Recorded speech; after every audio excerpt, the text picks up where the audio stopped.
What's the quickest way to haul a few thousand pounds?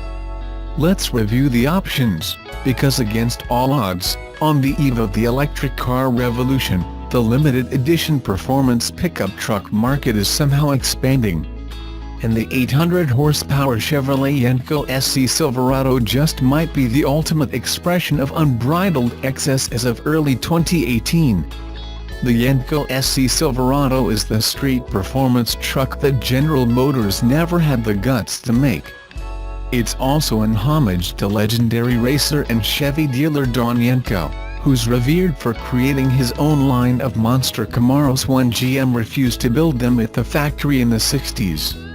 The formula is simple. SVE takes a 2018 Chevrolet Silverado Z71 4X4 in its basic short bed standard cab configuration and tosses a supercharged 6.8-liter V8 engine under the hood. The engine itself packs a host of mechanical upgrades that help boost its output to an eye-popping 800 horsepower and 750 pound-feet of torque, along with a custom-built stainless steel exhaust system to really let it sing. SVE makes a few other enhancements, though. The company lowers the ride height by a few inches and adds a custom front sway bar to keep the Yenko SC Silverado from bouncing off the road. 6-piston Brembo brakes are there to help when things get hairy. And there are a ton of custom cosmetic upgrades available, including the stripe graphics, Yenko badging, and leather seats with houndstooth inserts. You can get the truck in any factory color, though black looks the best and serves as a fitting tribute to the 454 SS, the last full-size performance pickup offered directly by GM. All this fun has a price, of course. You have to first purchase the base truck through a Chevrolet dealer, which costs around $46,000 with the required performance parts brake upgrade kit. On top of that, the Yenko SC upgrades will run you another $46,995, meaning this rig is awfully close to crossing the magic $100,000 mark that's proven a tough pill to swallow for pickup trucks until recently. It's also a hair more expensive than some of the other dealer-built performance trucks. But the Yenko name doesn't come cheap, and at least it comes with a 3-year/36,000-mile warranty. Plus, houndstooth interior looks the business. And then there's the exclusivity. SVE will only be making 25 of these trucks, and with the current generation of Silverados set to exit stage left later this year, there won't be another run that looks quite like this one.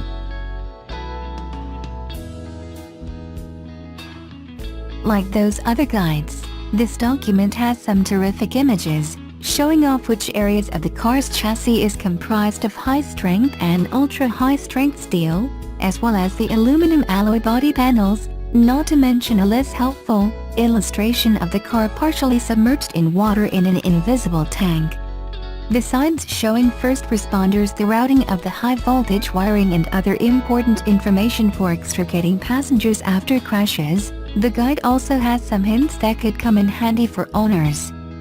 For example, pushing and then holding the power button on the dash to the right of the steering wheel for 3 seconds immediately shuts down the high-voltage system controllers, thereby preventing current flow into the cables.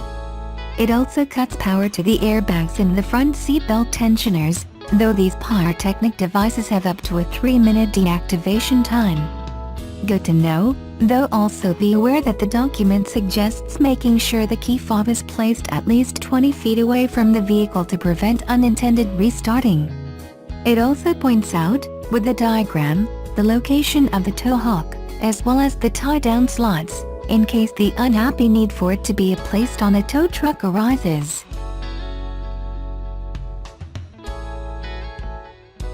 Tesla CEO Elon Musk has been promising something special for the many Model 3 reservation holders who waited in line sight unseen to order the new electric vehicle. Deliveries have already started for months now with no sign of the something special, but now we learn that it will reportedly be a miniature die-cast version of the car. When Tesla started taking orders for the Model 3 on March 31, CEO Elon Musk confirmed that unlike Tesla's previous models, there will not be any signature reservation option for the Model 3. With the Model S and X, Tesla opened up 1,000 signature reservation spots per market for a $40,000 deposit, versus $5,000 for a regular reservation. A signature reservation assured that you would get the vehicle sooner than anyone in your market, and you also had the option to choose a special color called Signature Red to make your car stand out. While there were no signature reservations for the Model 3, Musk still promised something special for early reservation holders.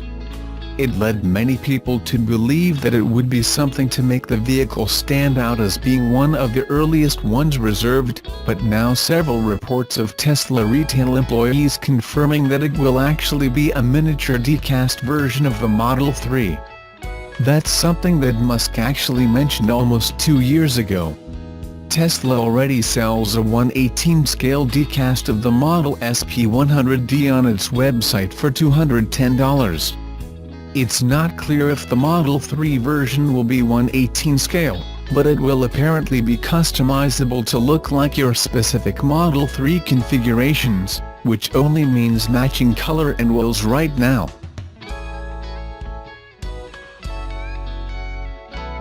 There has been a lot of talk about what the fate of Tesla will be when the big legacy automakers start producing EVs in earnest. With their century of experience and established production lines, they will roll over Tesla. They will show how real car makers take a new model through production. We can actually compare Tesla to a very experienced car maker bringing a comparable electric car to production. This is the Chevy Bolt from GM.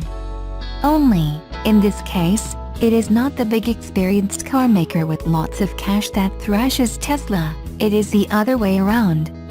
While still struggling to get production bug-free, Tesla already delivers more electric cars to customers than GM. And it is not because there is no demand for the Bolt. There are tens of thousands prospective Chevy Bolt customers in Canada, South Korea, and Europe, but, unfortunately, GM cannot deliver. In July 2017, at its start of production, Tesla was probably in the same place as GM was in March 2016 when it started Bolt pre-production. The production equipment was installed, the suppliers could deliver the parts, the workers had to be trained, and the equipment configured. It took GM 9 months to deliver the first batch of Bolts to customers, and GM was praised for delivering a great car. It took Tesla about 6 months to deliver the first batch to customers, and the critics had a field day. The talks of failure and broken promises filled the airwaves. Tesla clearly does not have a production scaling problem. It accomplished in 6 months what GM did in 9 months. The Prairie debacle was purely badly managed expectations and a communications problem. Musk took a big risk by calling the start of Model 3 assembly line configuration start of Model 3 production. In the future, Tesla should only create the hype about their products, but stay mute on the timelines.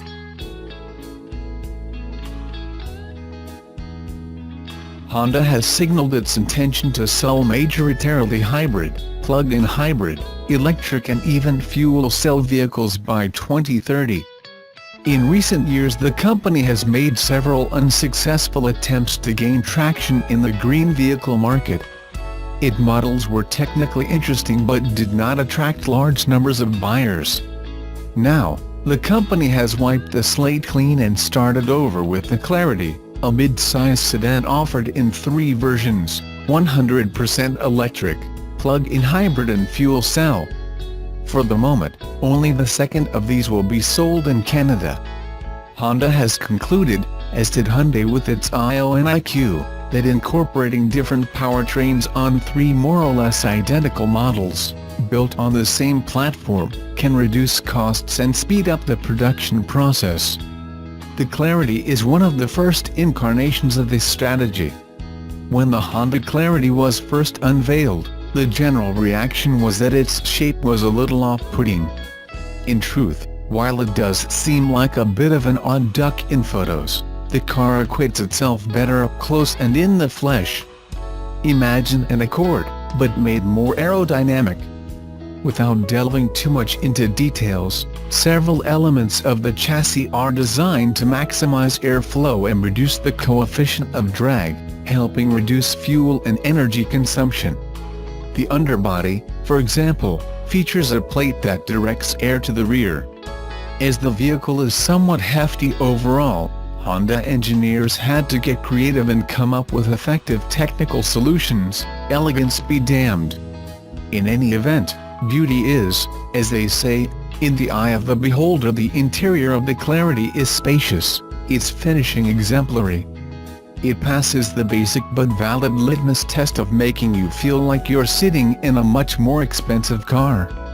Another eyebrow-raising idea was to have the gears of the automatic transmission be accessible via buttons on this console. You get used to it, but it seems like a solution in search of a problem.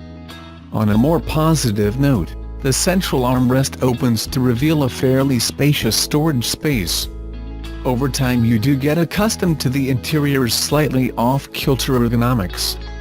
There is one feature that never ceased to aggravate, however. Every time you want to adjust the audio system's volume, you need to go through the touchscreen to get to the right command, since the volume button is, well, non-existent.